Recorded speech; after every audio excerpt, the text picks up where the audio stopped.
Libro de Daniel, capítulo 1. Vamos a leer todo el capítulo. Así dice la palabra de Dios. El año tercero del reinado de Joacim, rey de Judá, vino Nabucodonosor, rey de Babilonia, a Jerusalén y la sitió. Y el Señor entregó en sus manos a Joacim, rey de Judá, y parte de los utensilios de la casa de Dios, y los trajo a tierra de Sinar, a la casa de su Dios, y colocó los utensilios en la casa del tesoro de su Dios.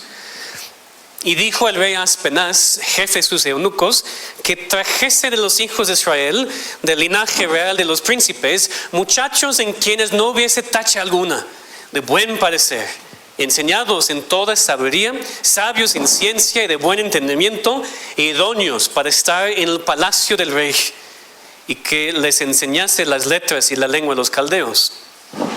Y les señaló el rey ración para cada día, de la provisión de la comida del rey y del vino que él bebía, y que los criase 3 años, para que al fin de ellos se presentasen delante del rey. Entre estos estaban Daniel, Ananías, Misael y Azarías, de los hijos de Judá. A esos el jefe de los eunucos puso nombres.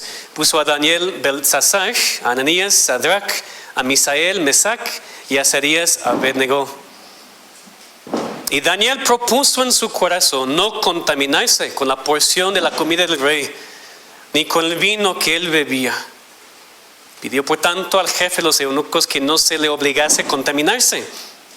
Y puso Dios a Daniel en gracia y en buena voluntad con el jefe de los eunucos. Y dijo el jefe de los eunucos a Daniel: temo a mi señor el rey, que señaló vuestra comida y vuestra bebida. Pues luego que él vea vuestros rostros más pálidos que los muchachos que son semejantes a vosotros, condenaréis para con el rey mi cabeza. Entonces dijo Daniel al Melzar, que estaba puesto por el jefe de los eunucos sobre Daniel, Ananías, Misael y Azarías: te ruego que hagas la prueba con tus siervos por 10 días, y nos den legumbres a comer y agua a beber. Compara luego nuestros rostros con los rostros de los muchachos que comen de la ración de la comida del rey, y haz después con tus siervos según veas. Consintió pues con ellos en esto, y probó con ellos 10 días. Y al cabo de los 10 días pareció el rostro de ellos mejor y más robusto que el de los otros muchachos que comían de la porción de la comida del rey.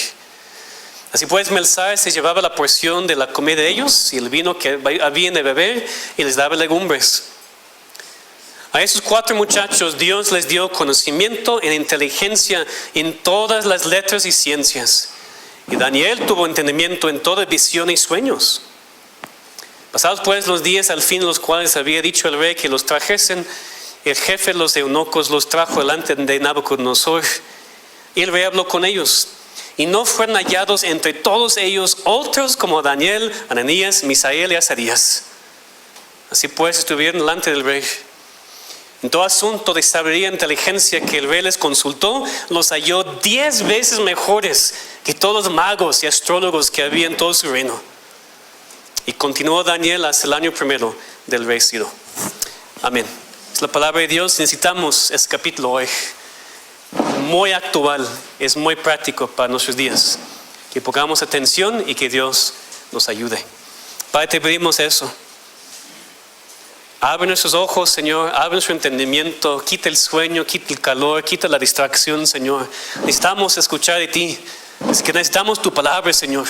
Necesitamos ser animados, necesitamos ser convencidos. Esto te pedimos a través de esta parte de tu palabra, por medio del poder de tu Espíritu Santo. En el nombre de Cristo. Amén. Ninguna nación es para siempre. Todos los gobiernos caen. Todos los imperios dejan de existir. Pero la ciudad de Dios, el reino de Dios, para siempre. Los reinos del mundo han venido a ser de nuestro Señor Jesucristo, y Él reinará por los siglos de los siglos. Es una cita de Apocalipsis, pero se aplica muy bien también para el libro de Daniel. Porque ¿qué es el problema muchas veces al leer este libro?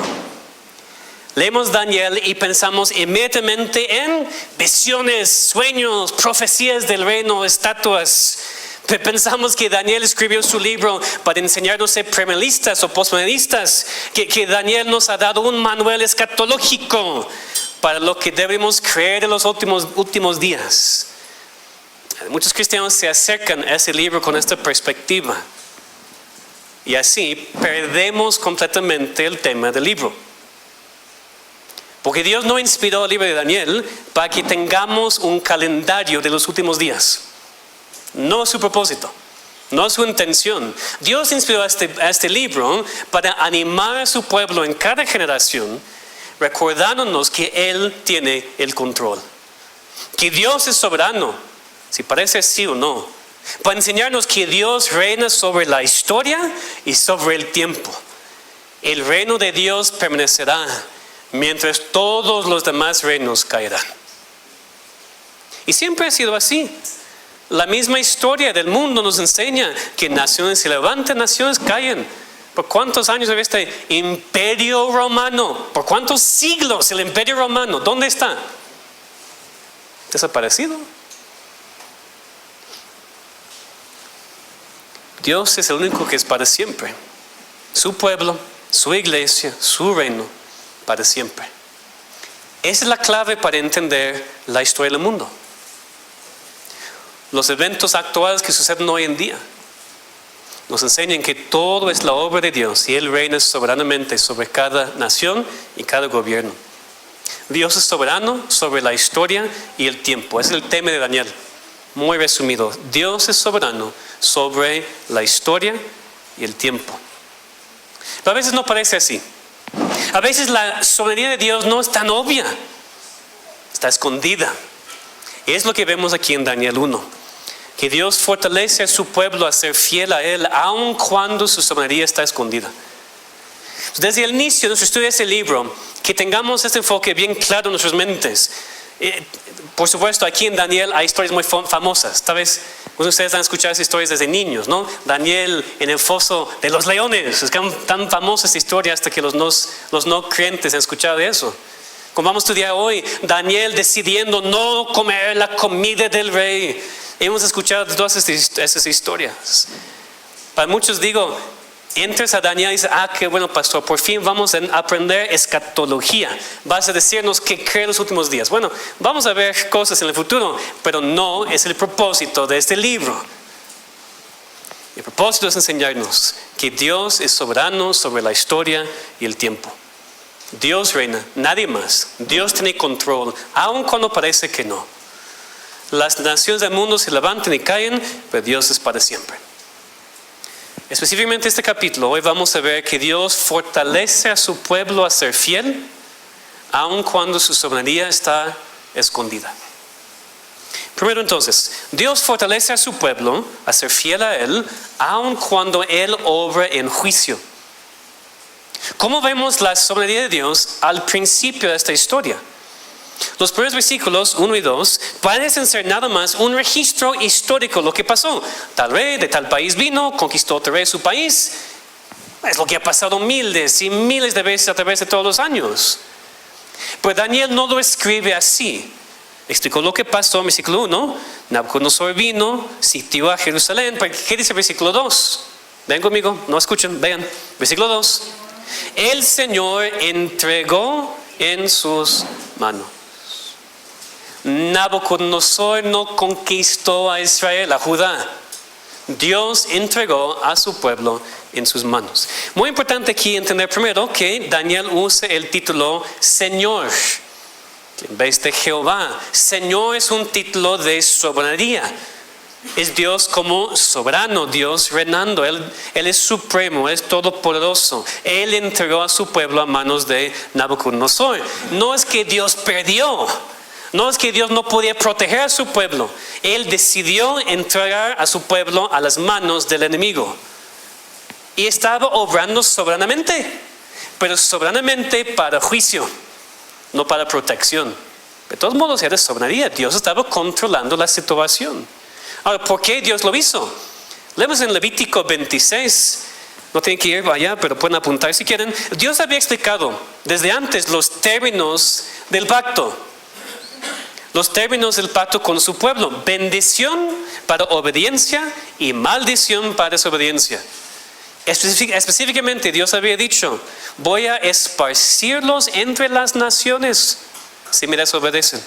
Van a perecer en exilio en tierra de naciones paganas. Dios lo había prometido. Entonces, cuando su pueblo por siglos estaba desobedeciendo, no quería regresar, pues ¿qué hizo? Pues cumplió su palabra y actuó soberanamente en juicio. Ahora, lo que vamos a ver en el resto de este capítulo es la fidelidad de Daniel y sus amigos. Pero al principio tenemos que empezar con eso. ¿Por qué tenían que ser fieles? ¿Por qué habían sido llevados a Babilonia? Por el soberano juicio de Dios. Ahora, Nabucodonosor pensaba que había ganado, ¿verdad? Él no pensaba de que Dios lo había hecho. Y lo vemos aquí en versículo 2 precisamente porque dice que él llevó parte de los utensilios de la casa de Dios. Cosas sagradas usadas en el templo para la adoración. Nabucodonosor trajo algunas de esas cosas. ¿A dónde? A la casa de su Dios. Colocó los utensilios de la casa del tesoro de su Dios. ¿Por qué hizo eso? Nabucodonosor estaba mostrando: mi Dios es más poderoso que el Dios de Judá, porque ganamos. Hasta que me metí en su templo y saqué sus cosas y vamos a usarlos ahora para mi Dios. Nabucodonosor, desde su perspectiva, había ganado completamente por su poder, por su ejército. Él había ganado. Así parecía, sin ninguna duda. Pero a pesar de que Nabucodonosor había conquistado el pueblo de Dios, aunque había traído sus utensilios del templo, Dios no había perdido. En su soberanía estaba obrando en juicio. Entonces, es en esta situación que encontramos a Daniel y sus amigos. Y la pregunta es para Daniel ahora: ¿cómo voy a ser fiel? Ya no estoy en mi país, ya no estoy con mis papás.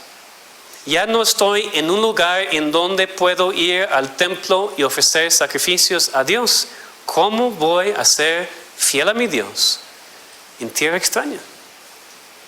¿Cómo va a ser fiel Daniel ahora completamente inmerso en la cultura y paganismo de Babilonia? ¿Cómo va a sobrevivir Daniel en un lugar tan malvado y tan perdido? Pues solamente con la confianza en su Dios soberano, quien fortalece a su pueblo a ser fiel. En cierto sentido, se puede hacer la misma pregunta para nosotros también. El pueblo de Dios y los hijos de Dios hoy en día: ¿cómo vamos a ser fieles a Dios viviendo en un lugar tan pagano? Viviendo en cultura tan pagana, viviendo con personas que no conocen a Dios y solamente quieren construir sus propios reinos de rebeldía en contra de Dios. ¿Cómo vamos a sobrevivir? De la misma manera, confiando que Dios es soberano y que Él fortalece a su pueblo a ser fiel en cualquier circunstancia. Dios fortalece a su pueblo, aun cuando Él está actuando en juicio. Así inicia el libro de Daniel. Pues ya podemos empezar a ver más en forma la historia de Daniel mismo y sus amigos. Vemos en segundo lugar que Dios fortalece a su pueblo a ser fiel a Él, aun cuando está bajo presión de conformarse al mundo. Escuchen, Dios fortalece a su pueblo a ser fiel a Él, aun cuando está bajo presión de conformarse al mundo. Es lo que vemos aquí. Somos introducidos a Daniel y sus amigos en versículos 3 a 7. Dijo el rey a Aspenaz, jefe de sus eunucos, que trajese los hijos de Israel del linaje real de los príncipes, muchachos en quienes no hubiese tacha alguna, de buen parecer, enseñados en toda sabiduría, sabios en ciencia, de buen entendimiento, e idóneos para estar en el palacio del rey, y que les enseñase las letras y la lengua de los caldeos. Y les señaló el rey ración para cada día de la provisión de la comida del rey y del vino que él bebía, y que los crease 3 años para que al fin de ellos se presentasen delante del rey. Entre ellos estaban Daniel, Ananías, Misael y Azarías de los hijos de Judá. A estos el jefe de los eunucos puso nombres, puso a Daniel, Beltsasar, Ananías, Sadrach, a Misael, Mesac y Azarías, Abednego. ¿Qué está pasando aquí? Nabucodonosor quería tomar los jóvenes de Israel, del pueblo de Dios, y convertirlos en babilonios. Es lo que está pasando aquí. Él quería finalizar su conquista de Israel por medio de tomar sus mejores jóvenes y hacerlos parte de su reino. Él empieza primero escogiendo los mejores, versículos 3 y 4, linaje real, muchachos sin tacha alguna, guapos, sabios, idóneos para estar ante el rey. Fueron enseñados las letras y la lengua de los caldeos. Está bien por un lado, pues que pueden aprender el idioma del país en donde están. Pero el propósito de esto fue, como dice, un día estar en el palacio ante el rey, sirviéndole, parte de su corte. Entonces, ¿qué hizo Nabucodonosor? Primero tomó a esos jóvenes y los aisló de sus familias. Primer paso. Para ya estar educados por el Estado, por el gobierno de Babilonia. Ahora Babilonia está encargada con la educación de esos hijos de Dios. Ya no estaban en su país adorando a Dios en el templo con sus familias, siendo enseñados por Dios por sus familias. Ahora Babilonia va a decidir lo que aprendan, para conformarlos a su imagen. Porque vemos al final del capítulo que fueron comparados con los magos y astrólogos del rey y se hallaron mejores que ellos. Entonces, hermanos, no solamente estaban enseñándoles el idioma, estaban enseñándoles su perspectiva, su cosmovisión, sus creencias, sus ideas. Yo creo que la aplicación aquí en cuanto a la educación de sus hijos es obvia. ¿Quién educa a nuestros hijos? No debería ser Babilonia. Nosotros lo hacemos. Después se le asignaron la ración de cada día de la comida del rey. Pues, ¿cómo comía el rey? ¿Bien o no? No, es con lo mejor, lo vino que iba a beber. Lo vamos a ver en un momento, pero parece que eso fue algo para atraer a los jóvenes. Miren las ventajas de ser parte de Babilonia. Miren las ventajas de ser parte de lo que te ofrecemos, las delicias, la comida del rey, lo mejor que quien allí está, todo con la meta de conformar a esos jóvenes al mundo, a Babilonia. Pues dice que iban a ser educados por 3 años y después ser presentados delante del rey. Esa era la meta. Una vida de comodidad, una posición alta en la corte del rey de Babilonia con su favor. Todo fue diseñado para tentar a esos jóvenes a querer eso, a cambiar a esos jóvenes israelitas y moldearlos a ser buenos babilonios. Esa es la meta aquí.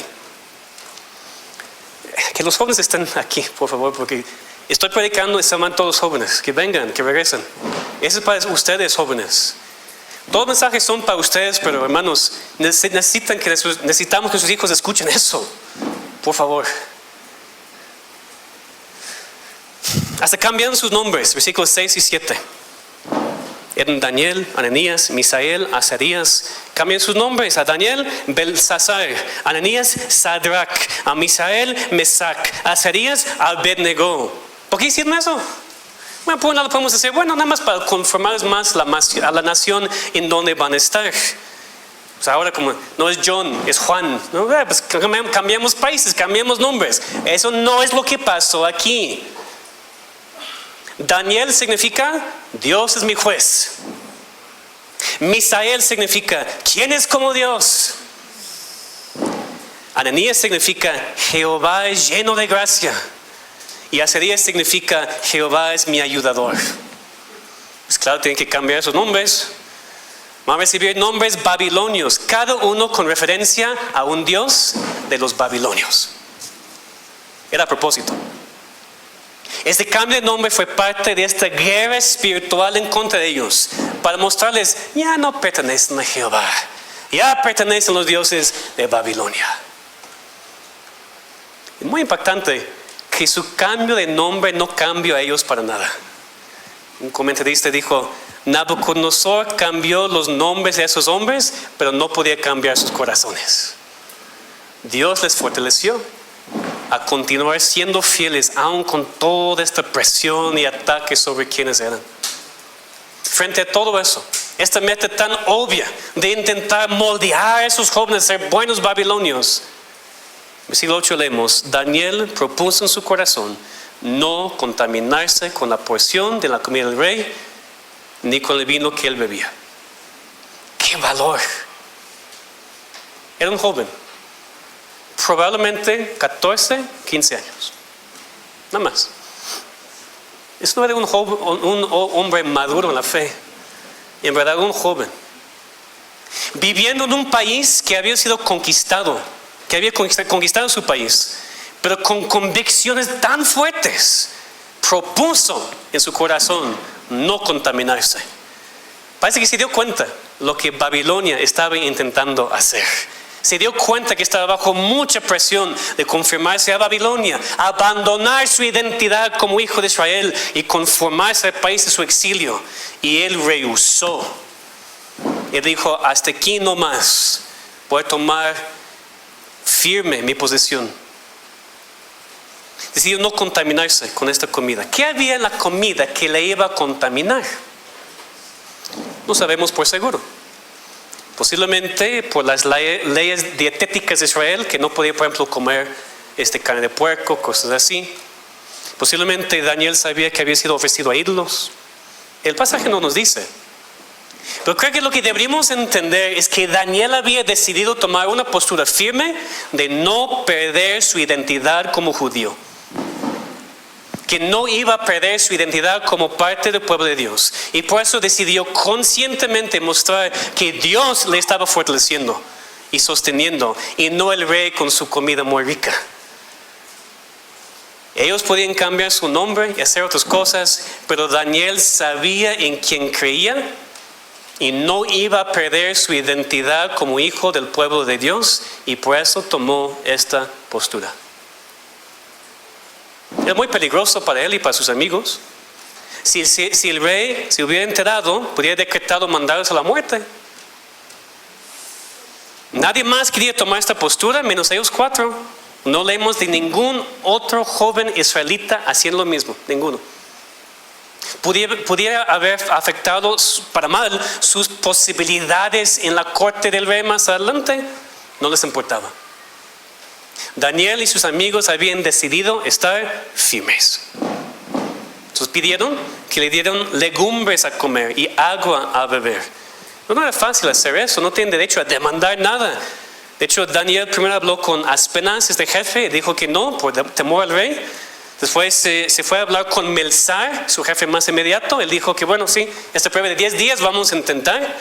Y funcionó, vemos en versículos 15 y 16.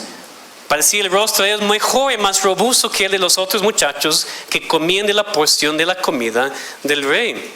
Ahora, para entender, legumbres en este pasaje se refiere a verduras, por supuesto, pero también fruta, granos y pan, que a veces mal entendemos lo que significa eso. Igual es muy importante mencionar aquí que esta no es una dieta mandada bíblicamente para nosotros. A pesar de lo que algunas personas han dicho en años recientes, eso no es dieta bíblica y no tiene nada que ver con tu vida espiritual. La razón por la cual ellos eran mejores no fue por la dieta, sino por la bendición de Dios. Que eso quede muy claro. También fíjense en cómo Daniel lo hizo. Habló con sus jefes de manera respetuosa. No siguió presionando a Aspenaz después de que él dijo que no, sino buscó otra manera. Es un buen ejemplo, hermanos, porque la verdad me cuesta mucho trabajo hoy en día, viendo a muchos cristianos con malas actitudes para con sus líderes. Incrédulos. Los despreciamos a veces por actitud o por palabras. Decimos cosas, publicamos cosas que son degradantes. A veces son mentiras. Daniel no mostró mucho respeto, aún para con esos hombres paganos que servían a un Dios falso. Esas personas que eran parte del problema, parte del gobierno pagano. Él no tenía actitud repugnante para con ellos, en que los trataba con respeto debido a su posición. Que aprendamos de eso, hermanos, porque también estamos en exilio. Vivimos en este mundo, aunque no somos parte de este mundo. Tenemos que mantenernos firmes ante los incrédulos, pero no tenemos que ser odiosos. No tenemos que ser personas desagradables para con el mundo incrédulo. Que mostremos actitud humilde y sabia para con el mundo. Ahora, ¿dónde está la soberanía de Dios en todo eso? Los babilonios están esforzándose a conformar a los jóvenes están tomando posturas firmes para no hacerlo. ¿Dónde está Dios? Versículo 9. Y puso Dios a Daniel en gracia y en buena voluntad con el jefe de los eunucos. Dios estaba detrás de bambalinas, ¿no dice? Ejerciendo su soberanía, dándole gracia y favor para que pudiera mantenerse firme en su postura. Tal vez no se ve abiertamente. Dios no está entrando para rescatarle, sino para ayudarle en su prueba. También vemos la gracia de Dios en dar a Daniel y a sus amigos la convicción de lo que creían. La convicción de no conformarse al mundo. Eso vino también de Dios. Ellos pudieron haber sido muy amargos por el exilio, siguiendo a los babilonios en vez de a Dios, pero no. Dios los fortaleció a ser fieles a Él. Ellos estaban intentando, los paganos estaban intentando lavarlos el cerebro y programarlos a ser buenos babilonios, pero Dios estaba protegiendo sus corazones. Lo que Dios hace. Dios siempre hace eso. Él fortalece a su pueblo a ser fiel a Él, aun cuando está bajo presión de conformarse al mundo. Y qué bueno, porque todavía está sucediendo. Aquí tenemos, creo que una aplicación muy relevante para nosotros hoy en día, que quiero que veamos muy claramente. Babilonia en la Biblia se refiere a la ciudad histórica que era enemigo de Israel, capital de la nación pagana que Dios usó para castigar a su pueblo. Era un lugar real, era una ciudad que existía en la historia, no negamos eso. Pero también Babilonia en la Biblia representa la ciudad rebelde en contra de Dios. Lo que sea la ciudad, o país, o gobierno. No quiero desviarnos mucho, pero leemos esto en Apocalipsis 17, cuando leemos de la ramera llamada, ¿se acuerdan? Babilonia la Grande. No se refiere a la ciudad histórica de Babilonia, sino al sistema de maldad en contra de Dios que vemos en toda la historia en diferentes ciudades, países y gobiernos. Bíblicamente eso es Babilonia. John Agustín, el padre de la iglesia, escribió su libro famoso La ciudad de Dios en cuanto a eso. A través de la historia del mundo vemos dos ciudades, Jerusalén y Babilonia. No simplemente como ciudades, no simplemente como capitales de países, sino como representantes del pueblo de Dios o el pueblo del diablo. Y esas dos ciudades siempre están en oposición. Son ciudades opuestas, creencias opuestas, perspectivas opuestas y convicciones opuestas. Y mientras Daniel y sus amigos sufrieron de manera real y literal viviendo en Babilonia, nosotros vivimos también en el mundo, aunque no somos del mundo, como dijo Cristo en Juan 17.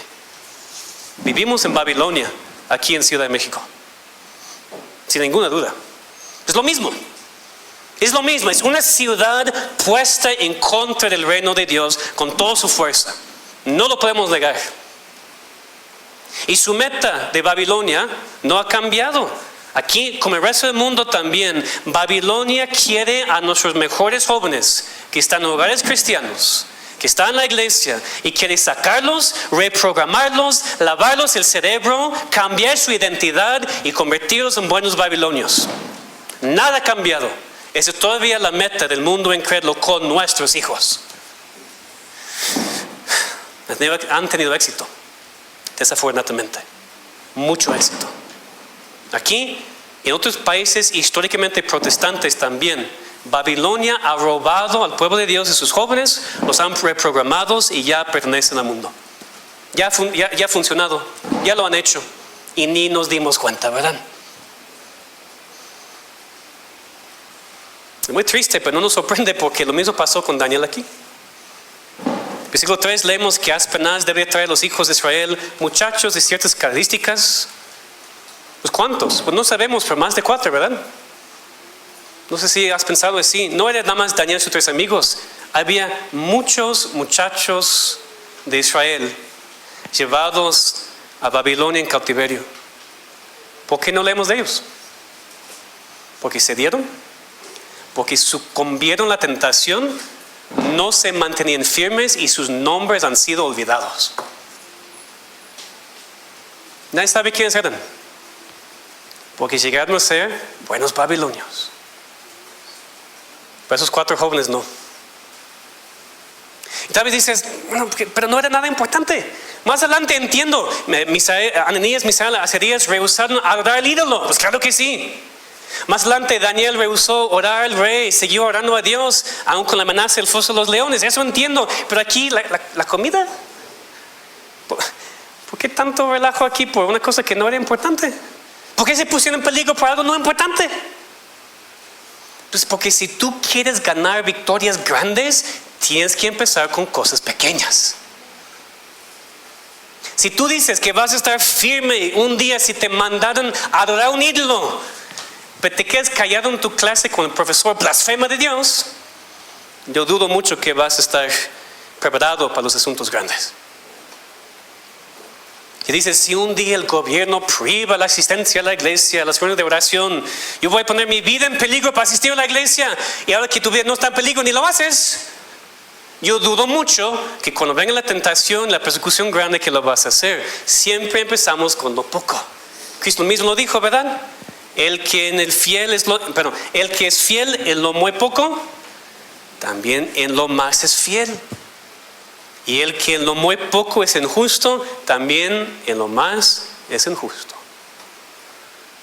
No, pero nada más era una conversación con esta persona. Nada más era un día.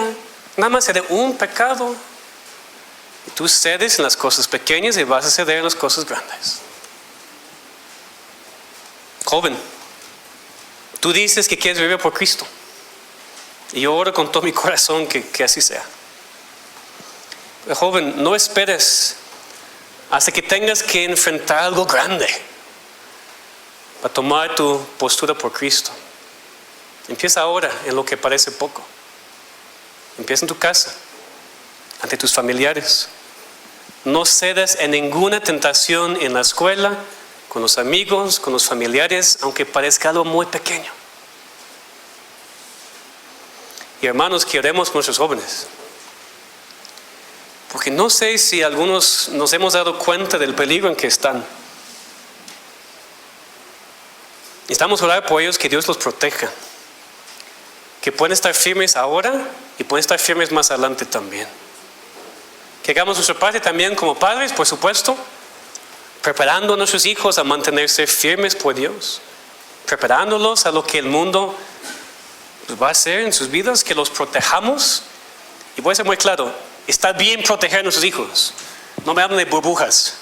Está bien proteger a nuestros hijos del mundo y de la maldad del mundo, que lo hagamos. Y también que los preparemos, que los protejamos y que los preparemos. Porque no necesitan estar enfrentando todo ahora a su edad. Pero un día lo van a hacer y tienen que estar preparados. Porque Babilonia quiere a nuestros hijos.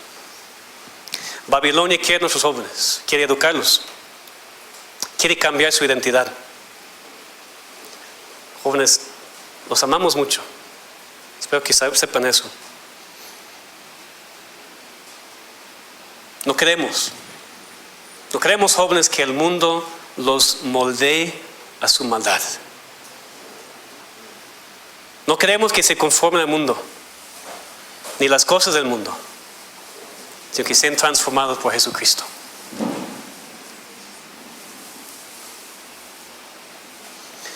Algunos de ustedes jóvenes han crecido en esta iglesia, han escuchado el evangelio por años. En sus casas también, aunque no tienen padres perfectos, han sido enseñados. Y tal vez por algunos años tú estabas de acuerdo, ahora no. Ya has ido a la prepa, ya has ido a la universidad, ya sabes mejor. Tu educación te ha hecho dudar de Dios y su palabra. Tu educación te ha hecho rechazar lo que has aprendido. Allí en el mundo te han hecho cuestionar tu identidad. Y hoy en día eso es más fuerte porque es literalmente tu identidad, de qué género eres. El mundo quiere cambiar a nuestros hijos en hijas e hijas en hijos. ¿Vamos a permitir eso, hermanos? Que Babilonia no tenga nuestros hijos.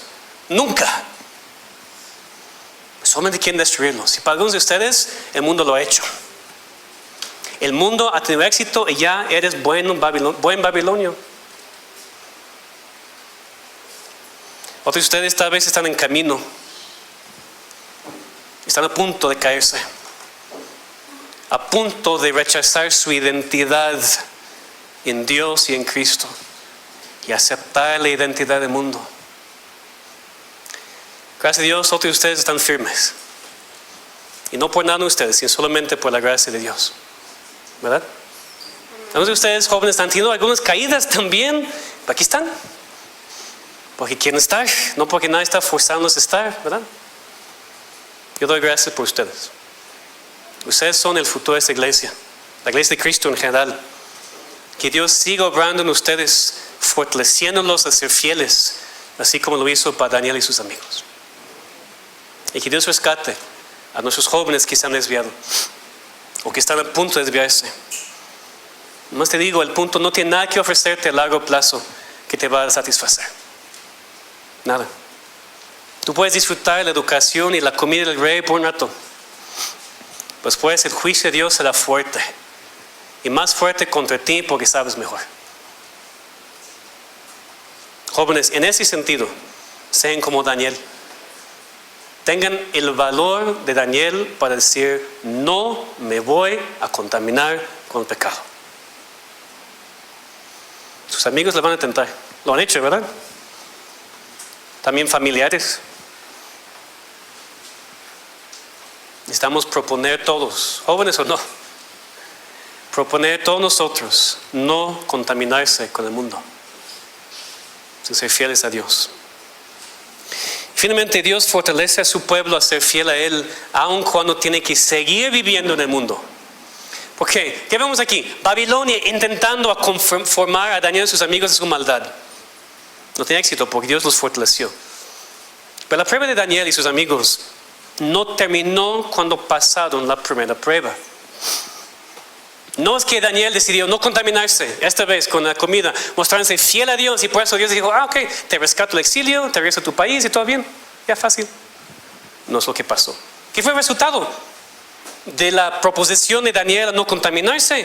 Pues salieron mejor que los demás. ¿Con qué resultado? Ahí estaban en la corte del rey. El rey habló con ellos 10 veces mejor que hasta mis magos y astrólogos. Por supuesto, tiene a Dios. ¿Qué fue el resultado? Por su convicción de estar firmes por Dios. Ahora, todas sus vidas en Babilonia. Tal vez hemos pensado, bueno, eran fieles, ¿por qué Dios no los sacó? ¿Por qué Dios no los rescató de la tentación? No. De hecho, dice en versículo 17, a esos 4 muchachos, Dios les dio conocimiento e inteligencia en todas las artes y ciencias, y Daniel tuvo entendimiento en todas visiones y sueños. Dios lo hizo. Dios quería que se quedaran en Babilonia. No siendo babilonios, pero quedándose en Babilonia. Por eso eran más inteligentes, espero que entendamos. No eran más inteligentes, bueno, seguro que se esforzaron mucho, estudiaron mucho, pero no eran más inteligentes por eso, eran más inteligentes porque Dios les dio conocimiento, mismo con la comida. Dios lo hizo en su soberanía, produjo esos resultados. Todo eso parece buenas noticias, ¿verdad? Ellos eran fieles, Dios era fiel y salieron bien. Sí, pero su éxito significaba que tenían que continuar viviendo en Babilonia hasta sus muertes.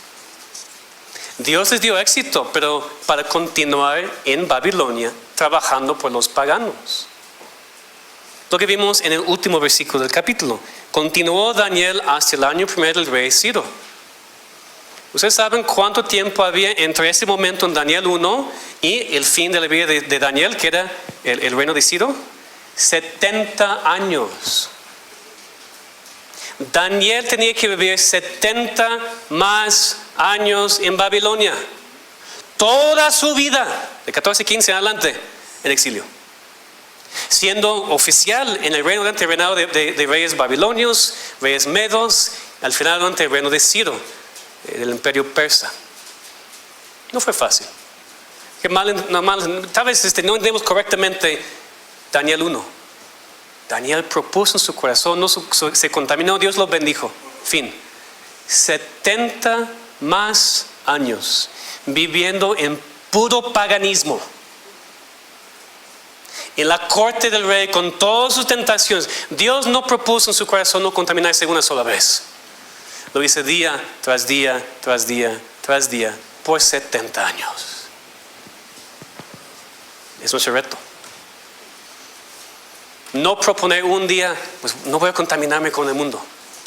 Hoy y mañana y martes y miércoles y 2025, 2026 y 2027, hasta que muramos. Si joven, tal vez en tu familia, en tu escuela, en algún lugar, has estado firme. Te he dicho, no voy a pecar, no voy a entrar en este pecado contigo. Qué bueno, gracias a Dios que lo has hecho. Pero vas a tener que continuar haciéndolo. Cada día en la escuela, cada día con sus amigos, cada día en lo que sea. Cada día hasta que mueras. No es una vez y ya estás bien. Tienes que continuar, estar firmes en lo que Dios te ha llamado. Y bueno, ¿cómo puedes hacerlo? Porque Dios te fortalece. Es lo que he intentado enfatizar aquí. No solamente he enfatizado Daniel. Dios fortaleció a su pueblo con su juicio, aún con el mundo intentando conformar a sus jóvenes y al final continuando en el mundo hasta sus muertes. Dios los estaba fortaleciendo. Y esa es nuestra esperanza para nosotros, hermanos, porque todavía vivimos en exilio. ¿Cómo puede decir esto? Este mundo no es nuestro hogar. La Biblia nos dice eso muy claramente. Somos peregrinos. Si no es peregrino aquí, pues qué triste para ti, porque este mundo va a perecer en fuego. Entonces mejor entender que ese no es tu hogar y vas a vivir para siempre con Dios. Pues si eso es cierto para nosotros como hijos de Dios, si somos peregrinos y este mundo no es nuestro hogar, entonces vivimos en exilio, vivimos en Babilonia. ¿Qué es lo que Dios nos llama a hacer? Vivir en el mundo y no ser parte del mundo. Dios no te va a sacar del mundo hasta que es el tiempo. Dios no te va a quitar toda tentación. Tienes que estar firme. Tienes que buscar a Dios por la fortaleza para ser fiel a Él. Y cuando lo haces, Dios es fiel a ti. A veces nos recompensa en la vida, como hizo aquí con Daniel y con su avance, pero muchas veces simplemente nos recompensa de la parte espiritual. Pues, ¿qué pasó con Daniel? 70 años. ¿Ustedes recuerdan cuánto tiempo duró el exilio? 70 años. Daniel murió sin nunca regresar a su tierra, pero murió en el tiempo cuando iban a regresar. Entonces Daniel perdió, no, porque cuando Daniel murió, ¿qué heredó? La Jerusalén celestial. Él heredó la vida eterna. 70 años viviendo en Babilonia sin nunca convertirse en babilonio. Y Dios le recompensó. No con riquezas aquí, sino con la eternidad con Él. Lo mismo para nosotros. Tú dices, no, pastor, yo he intentado estar firme, me he mantenido firme, yo he perdido amigos, amigas. Familiares ya no quieren hablar conmigo, porque no quiero ser como ellos. ¿Dónde está mi recompensa entonces? No puedo continuar haciendo eso. Tu recompensa está en el cielo, en donde nadie lo puede tocar. No, pues Dios te da millones de pesos aquí y se cae la economía y todo, entonces ¿qué tienes? Nada. Pues Dios te promete morada en el cielo con Él para siempre. Entonces ¿qué tienes? Todo. Y ningún político puede tocar tu tesoro en el cielo. Ni ningún familiar, ni ninguna persona malvada. Ahí está para ti.